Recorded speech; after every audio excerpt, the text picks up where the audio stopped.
জয়পুর ফরেস্টের দ্বিতীয় দিনের সকালবেলায় ঘুম থেকে উঠে পেয়েছিলাম এই সুন্দর একটা ভিউ, যেখানে সামনে ছিল একটা ঘন সবুজ জঙ্গল। পুরো রিসর্টটার চারিপাশে জঙ্গল দিয়েই ঘেরা, আর সঙ্গে আসছিল খুব সুন্দর হাওয়া, আর দিয়েছিল 2 কাপ চা। তো সকালটা জমে গিয়েছিল।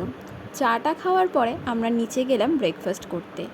পুরি, ছোলার ডাল, আলুর পরোটা আর 2 টুকরো ফ্রুটস দিয়েছিল। ব্রেকফাস্ট হয়ে যাওয়ার পর আবার রিসর্টটা ঘুরতে ঘুরতে দেখলাম দোলনাটা খালি আছে।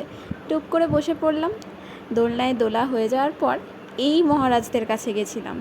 এদেরকে আমরা যতটা ভালোবাসা দিতে চাইছিলাম, কিন্তু তারা কি আর আমাদের ভালোবাসা নিতে অভ্যস্ত? সে কিন্তু রেগে যাচ্ছিল। তাকে একটু আদর করতে গেলেই সে মাথাটা এমন করে নাড়িয়ে উঠছিল যে আমাদেরকে ভয়ে ছিটকে সরে আসতে হয়েছিল। তবে একটা টাইমে কিন্তু আমি তাদের মাথায় হাত দিয়ে আদর করেছিলাম। এই পুরো রিসর্টের মধ্যে এত সুন্দর সুন্দর ফুল, বিভিন্ন কালারের নয়নতারা, একদম চোখ জুড়িয়ে যাওয়ার মতো। আর তার সাথে এই লেকটা যেন রিসর্টের সৌন্দর্যকে আরও দ্বিগুণ বাড়িয়ে তুলেছে।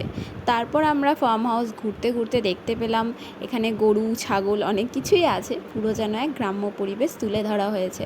তবে আমাদের সবচেয়ে বেশি মজা লেগেছিল উট পাখিগুলোর সঙ্গে বদমাইশি করতে।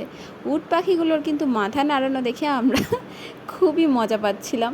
তাদেরকে বিরক্ত করা হোক বা তাদের সাথে খেলা হোক, আমাদের খুব ভালো লেগেছিল উট পাখিগুলোর সঙ্গে টাইম কাটাতে। তারপরে ঘুরতে ঘুরতে চলে এলাম যেখানে গাছ বিক্রি হচ্ছিল সেখানে। এখানে এসে দেখলাম প্রচুর রকমের গাছ বিক্রি হচ্ছে। একটা পিটুনিয়ার বাগান ছিল।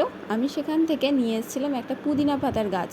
আমি জানি এখানে পুদিনা পাতার গাছ হয়তো পাওয়া যায়, কিন্তু ওদের ওখানে পুদিনার ব্রিড দেখে আমি আর লোভ সামলাতে পারিনি। রিসর্ট ঘোরা হয়ে যাওয়ার পর আমরা চলে গেছিলাম লাঞ্চ করতে। এইভাবে কেটে গিয়েছিল সেদিনের সকালটা।